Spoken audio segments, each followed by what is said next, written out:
Morning friends, sickle સેલની ચર્ચામાં આજે વાત કરીશું. એક ભારત સરકાર અને ગુજરાત સરકાર પણ લાવી રહી છે જીનોમ સિક્વન્સીસ કે જીનોમ સિક્વન્સીસ સ્ટડી પ્રોજેક્ટ્સ. આ શું છે જીનોમ સિક્વન્સ? મતલબ કે જીનોમ સિક્વન્સ મતલબ કે આપણા આદિવાસી વિસ્તારમાં હમણાં હવે આવી રહ્યો છે. ગુજરાતની અંદર પણ એ લોન્ચ થયો છે. તો આપણે એની વિશે એટલા માટે ચર્ચા કરી રહ્યા છીએ કે લોકોને ખબર પડે લોકો આ શું છે અને આવનારા સમયમાં એની શું અસરો થશે. સરકાર આજે કરી રહી છે એની પાછળનું શું કારણ છે? એક નવો ટૉપિક છે, ઘણા બધા લોકોને ખબર છે, ઘણા બધા લોકોને નથી ખબર કે જીનોમ સિક્વન્સીસ શું છે.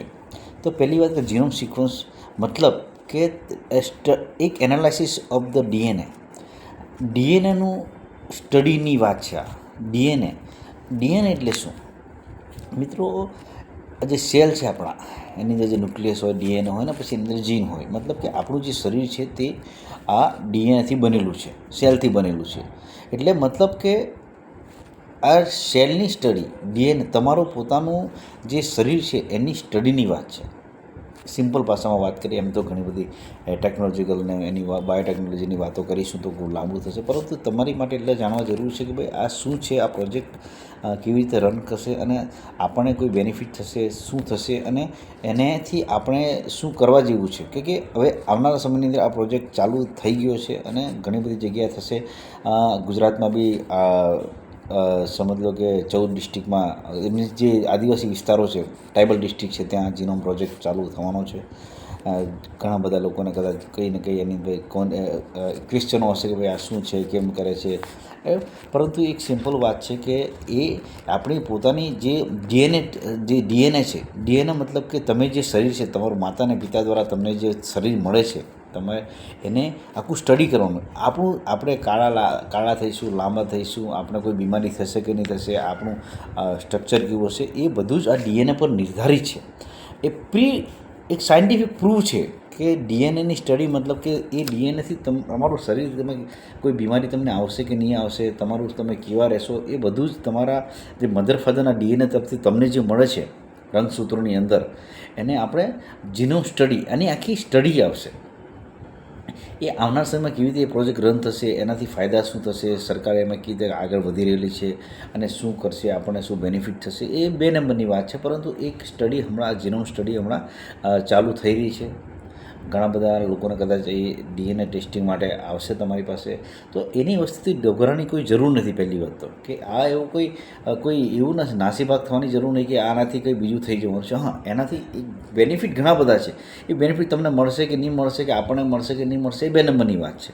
પરંતુ આનાથી તમારું એટલું ખબર પડશે કે જે રીતે કે હું સિકલ સેલની આપણે કામ કરું છું વર્ષોથી, એટલા માટે સિકલ સેલની માટે કે સિકલ સેલ જે લોકોને છે તેની માટે પણ આ બહુ ઇમ્પોર્ટન્ટ એક સ્ટડી છે. મતલબ કે વારસાગત રોગો જેટલા છે તેટલા આ જીનોમ સ્ટડીથી ખબર પડશે. અને એ ખબર પડવાથી એની માટે તમારું આવનારું ભવિષ્ય, એનો ટ્રીટમેન્ટ પાર્ટ, એનો ડાયગ્નોસ્ટિક પાર્ટ, આવનારી નવી ટ્રીટમેન્ટ અથવા તો આવનારું નવું ફીચર કે નવી સર્જરીઓ કે ભાઈ જીન એડિટિંગ, તમને એ રોગોથી કેવી રીતે મુક્તિ મળી શકે અથવા તો હજુ તમને થયો જ નહીં ત્યાર એને કેવી રીતે રોકી શકે, એની માટેની આ એક ડીએનએ સ્ટડી છે. સમજી ગયા તમે? એટલે જે આ સાયન્ટિફિક સ્ટડી છે એ એક્ઝેક્ટલી ઘણી બધી ઇમ્પોર્ટન્ટ છે, મેડિકલ હેલ્થને લગતીની વાત છે. બીજા બધા જે હશે તે 2 નંબરની વાત છે. મને વધારે એની કશે ચર્ચા પણ નથી કરતો અને મને વધારે ખબર પણ નથી. પરંતુ આ એક નવો ટૉપિક આવ્યો છે. મારી સાથે બી ઘણા લોકોએ ચર્ચા કરી છે, ઘણું ડિસ્કશન થયું છે અને થોડું મને નોલેજ મેં લીધું છે કે ભાઈ આ શું છે અને અમારા વિસ્તારોમાં જ્યારે થઈ રહ્યું છે તો એનાથી શું ફાયદો થશે. ઘણી બધી ચર્ચાઓ લોકો સાથે કરી. ભાઈ એનાથી આવનારા લોકોને જે ફાયદા થવાના છે અને એ ફાયદા એમની સુધી પહોંચશે, કેવી રીતે પહોંચશે, એ ઘણી બધી આપણે ચર્ચા કરી, ઘણા લોકોને પૂછ્યું છે અને હજુ પણ થોડું એમાં ગેપ છે જે પણ છે તે. પરંતુ આપણે એને સ્ટડી સારી રીતે કરીશું, જાણીશું. પરંતુ આ જીનોમ સ્ટડીથી એક વસ્તુ છે કે જેટલા બી આનુવંશિક રોગો છે, જેવા કે જેનેટિક બ્લડ ડિસઓર્ડર, જેવા કે સિકલ સેલ છે, થેલેસેમિયા છે, પછી કોઈ પણ હેરિડિટી બ્લડ ડિસઓર્ડર છે, હિમોગ્લોબિનોપેથીસ છે, પછી આ મસ્ક્યુલર ડિસ્ટ્રોફી છે, એવા ઘણા બધા જે જન્મજાત રોગો છે એને નિદાન, એને પકડવા માટે, એનું ટ્રીટમેન્ટ માટે, એને આવનારી ફ્યુચર જે નવી ટેકનોલોજી કેવી રીતે પેદા કરી શકાય અથવા તો નવી મેડિસિનો કે નવું જે પણ એની ટેકનિક જેને પ્રિવેન્શન માટે જે શું કરી શકાય, તે કદાચ આ સ્ટડીથી આપણને એક ડેટાબેઝ મળશે કે ભાઈ કે આપણે બી આદિવાસી સમાજની અંદર ઘણા બધા અંદર સબ સમાજ છે, જેવી રીતે કે ભાઈ સાયબર શિડ્યુલ ટ્રાઇબ આદિવાસી તો ખરા જ, પરંતુ અંદર કોઈ રાઠવા છે, ભીલ સમાજ છે, ધોળિયા પટેલ સમાજ છે, ગામી સમાજ છે, રાઠવા સમાજ છે, XYZ ઘણા બધા, તડવી સમાજ છે, એવા બહુ બધા સમાજો છે, બહુ બધા આપણા સબ ડિવિઝનો છે. તો એની અંદર એ સમાજોની અંદર આ સિકલ સેલનું અથવા તો બીજી કોઈ હિમોગ્લોબિનોપેથીનું કેટલું વર્ચસ્વ છે, કેટલું પ્રમાણ છે, એ આનાથી બી જાણી શકાશે અને આપણે એને કેવી રીતે રોકી શકાશે. આપણે જાગૃત થવું પડશે, આપણે પણ એની અંદર ઇન્વોલ્વમેન્ટ થવું પડશે, આપણે લોકો પણ એની અંદર નોલેજ લેવું પડશે. એવું તો છે નથી કે ભાઈ કે વર્ષોથી ઘણા બધા પ્રોજેક્ટ ચાલે છે અને ઘણા બધા પ્રોજેક્ટ આવ્યા અને પહોંચ જતા રહ્યા, પરંતુ આપણે આપણી આળસ અથવા તો આપણે સુધી એ નોલેજ અથવા ઇન્ફોર્મેશન નથી મળી, એને લીધે આપણે ઘણું બધું ગુમાવ્યું છે. અને સિકલ સેલની વાત કરીએ તો સિકલ સેલ એ આપણા સમાજ માટે એક બહુ મોટો અભિશાપ રૂપ છે. આવનારી 50 વર્ષ કે 60 વર્ષની અંદર જો આપણે આની પર કામ વ્યવસ્થિત નહીં કરીશું તો આપણો સમાજ, મતલબ કે આદિવાસી સમાજનું અસ્તિત્વ પણ ખતરામાં છે. કે બધા જ જો સિકલ સેલવાળા પોઝિટિવ થશે તો આપણે મેરેજ ક્યાં કરીશું? એટલે એક આવના પછી આપણા બાળકો ડિસીઝવાળા પેદા થશે કે ઇટ ઇઝ વેરી ડિફિકલ્ટ. મતલબ એ એક ચેલેન્જીસ છે અને આ સનાતન સત્ય આપણે જેટલું બને એટલું પહેલું સ્વીકારવું પડશે અને એનાથી આપણે બચી કેવી રીતે શકીએ? મેરેજ કાઉન્સેલિંગ શીખવું પડશે. આપણે આ જીનોમ સ્ટડી છે કે જે બી કંઈ સિકલ સેલ કુંડળીને લગ્ન કરવાના છે કરવું પડશે. એની સિવાય આપણી પાસે આપણે આજે પણ છુપાવીએ છીએ, પરંતુ આપણે ક્યાં સુધી આ જે સનાતન સત્ય છે તેને તમારે સ્વીકારવું રહ્યું. આપણે એનાથી બચવા માટેના જે ઉપાયો છે ને વહેલા ઇન્વેસ્ટિગેશન કરાવીએ, વહેલું ટ્રીટમેન્ટ કરાવીએ, વહેલું એનું કરાવીએ અને જે પણ આ જે જીનોમ સિક્વન્સીસ છે એનાથી બી આપણને કદાચ કંઈક ઘણું બધું ફાયદો થતો હોય તો આપણે ફાયદો લેવો પડશે. એની સિવાય આપણી પાસે કોઈ છૂટકો નહીં કે સાયન્ટિફિક બેઝ સ્ટડી જે ચાલતી હોય તેને તમારે સ્વીકારી શકો, ભાઈ સ્વીકારવું તો પડશે કે જે છે તે આ તો છે જ. અને આ એક સાયન્ટિફિક જે વસ્તુ છે કે જીનોમ સિક્વન્સીસની અંદરથી તમને શું એ લોકો આપણને આપશે, કે ડેટાબેઝ આપશે, આપણી સુધી પહોંચશે કે નહીં, ને નહીં પહોંચે તો આપણે એની માટે પ્રયાસ કરીશું કે આપણને ખબર પડે કે ભાઈ આ તમે અમારું લઈ ગયા તો અમને શું ને અમારા એનાથી બેનિફિટ શું, ને અમને કદાચ આનાથી સારું થવું છે તો કઈ ટેકનોલોજીનો ઉપયોગ કરવો અથવા તો શું એનાથી અમને બેનિફિટ થશે. અને જો કદાચ બેનિફિટ મળતો હશે ને આપણી સુધી નહીં પહોંચે તો આપણે એને કોશિશ કરીશું કે ભાઈ અમારા સુધી એને બેનિફિટ મળવો છે, અમારે આનાથી સારું થવું છે, અમારે આ બધી વસ્તુથી બચવું છે, અમારે સારું એજ્યુકેટેડ થવું છે, અમારે એક મુખ્ય પ્રવાહમાં વળવું છે. પણ એની માટે અમારે જે રૂઢિ પરંપરાઓ છે, જે કે અમારી અસ્તિત્વ છે એને અમે બચાવવા માટે તૈયાર છે, પરંતુ એની અંદર પણ અમારે જેટલું મોડિફાઈ કરવું પડે અમારી પોતાની જાતને કે ભાઈ અમારે સિકલ સેલથી બચવું છે તો મેરેજ કાઉન્સેલિંગ કરતી વખતે શું ધ્યાન રાખવાનું, અથવા તો પ્રેગ્નન્સી રહી ગઈ અને બાળકને ટ્રીટ છે કે ડિસીઝ છે તો એની માટે એને કેવી રીતે સારું કરી શકાય.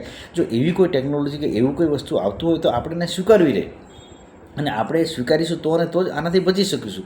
કે આપણે તો ઠીક છે પણ આવનારી પેઢીને તંદુરસ્ત આદિવાસી સમાજ કે જે સમાજને આપણે રચના કરવી છે એ તંદુરસ્ત હોવો જોઈએ, મેન્ટલી ફિઝિકલી એકદમ એજ્યુકેટેડને વ્યવસ્થિત હોવો જોઈએ. આપણી પાસે એટલી તાકાત છે, આપણી પાસે બધું જ છે અને એ કરવા માટે આપણે જે પણ કરી શકવાનું છે તે આપણે બધાએ જ આપણા જે ભણેલા લોકો છે, જે એજ્યુકેટેડ લોકો છે, જે સમાજના સારા પ્રવાહમાં છે, જે આજુબાજુથી સોર્સિસ ઇન્ફોર્મેશનને લઈને આવે છે, એમને દરેકને હું વિનંતી કરું છું કે તમારી પાસે જે બી સારા સોર્સિસ છે, જે બી ઇન્ફોર્મેશન છે, મેડિકલ છે, હેલ્થની છે, એજ્યુકેશનની છે, જે પણ વસ્તુઓ છે એ બધી જ વસ્તુઓ તમે આપણા સમાજ સુધી પહોંચાડવી પડશે. એ ભલે ભણેલા નથી, એ અભણ છે કે ઓછું ભણેલા છે તો આપણે એમને સમજાવવા પડશે. આપણે એકવાર નહીં 500 વાર સમજાવવા પડશે કે ભાઈ આ સાચી વસ્તુ છે. પહેલાં આપણે એને સમજવું પડશે કે ભાઈ એની અંદર આપણને કેટલા ફાયદા છે, આનાથી કોઈ આપણને નુકસાન તો નથી, આપણા સમાજને અથવા તો આપણા વિસ્તારોને એની માટે કોઈ એવું તો નથી થઈ રહ્યું કે ભાઈ એનાથી નુકસાન થઈ રહ્યું છે. હા, એ પહેલાં આપણે પહેલાં સમજવું પડશે અને નહીં આપણને એવું લાગે કે ના આનાથી આપણને ફાયદો છે, આપણે આને આગળ વધારી શકીએ તો કોઈ વાંધો નહીં, તો આપણે એને જે બી એની જેની બી સાથે આપણે કોઓપરેશન કરવાની જરૂર છે, જેની બી સાથે આપણે આગળ વધવાની જરૂર છે તો આપણે કરવું પડશે. આપણે ભલે ક્રિટિસાઇઝ સહન કરવું પડે, ઘણા લોકો આપણને ઘણું બધું કહી શકશે, પરંતુ આપણા સમાજને અને આપણા વિસ્તારોને જો આ સારું થતું હોય, એનું ભલું થતું હોય, એને આગળ વધતું હોય, એ હેલ્ધી પેઢી તૈયાર થતી હોય તો મારી જેવા 500 નહીં 5000 લોકો તૈયાર થવું પડશે. સારું લોકોને બતાવવું પડશે કે એ આપણી જવાબદારી છે કે આપણે એમને કેવી રીતે સારા કરવા, કેવી રીતે એમને તંદુરસ્ત રાખવા, એમને કેવી રીતે આગળ લઈ જવું અને એમને મુખ્ય પ્રવાહમાં લઈ જવું, એમને કેવી રીતે એજ્યુકેટેડ બનાવવા, એમને કેવી રીતે સારું ભણતર આપીને સારી નોકરી કે સારી જોબ કે સારો ધંધો કે સારું જે બી પોતે સક્ષમ બની શકે, પોતે કોઈની પર ડિપેન્ડન્ટ ના બની શકે, સક્ષમ બની શકે. એ બધી જ વસ્તુઓ માટે આપણે આ બધી જે નવી જે બી કોઈ ટેકનોલોજી આવી રહી છે, જે બી કંઈ આવી રહી છે એની માટે આપણે એક પ્રયત્નશીલ રહેવું પડશે. આપણે એની માટે તૈયાર રહેવું પડશે. જીનોમ સિક્વન્સીસ એક નવો પ્રોજેક્ટ આવી રહ્યો છે. હું પણ એની માટે ઘણી બધી વાંચી રહ્યો છું, શું નવું આવી રહ્યું છે જોઈ રહ્યો છું. તમારી સાથે એની માટે પછી બી ચર્ચા કરીશું, પરંતુ હમણાં એક ડિટેલ થોડી ઘણી ચર્ચા સાંભળવા મળી, જેથી કરીને તમને કહ્યું કે તમને ખબર હોય છે કે આ જીનોમ સિક્વન્સ કઈ બીમારીનું નામ છે. તમને એવું લાગે આ કઈ નવું આવી ગયું, બરાબર. પરંતુ એક આ સારી વસ્તુ છે, આપણી પોતાની સ્ટડી છે, એક ડીએનએની સ્ટડી છે, જેથી કરીને આપણને ખબર પડશે કે ભાઈ આની અંદર આપણે કેટલે આગળ વધવું, એનું ક્યોરિટી રેટ શું છે, આમાં ક્યોર કેવી રીતે છે. ભાઈ જીન એડિટિંગ કરીને જો આપણો સિકલ સેલ મટી જતો હોય, ઠીક છે, એ કોસ્ટલી હશે, જે બી હશે તે, પરંતુ આપણે એને આગળ જે કોઈ આગળ વધી રહેલું છે કે નવી ટેકનોલોજી આવેલી છે એનાથી આપણને બેનિફિટ થયું, આપણે ભવિષ્યમાં આપણે કેપેબલ આપણે બી બનીશું, અથવા તો ગમે તે રીતે આપણે એને હાસિલ કરીશું. એ તો જેથી કરીને આપણે એક તંદુરસ્ત સમાજની રચના કરી શકીએ.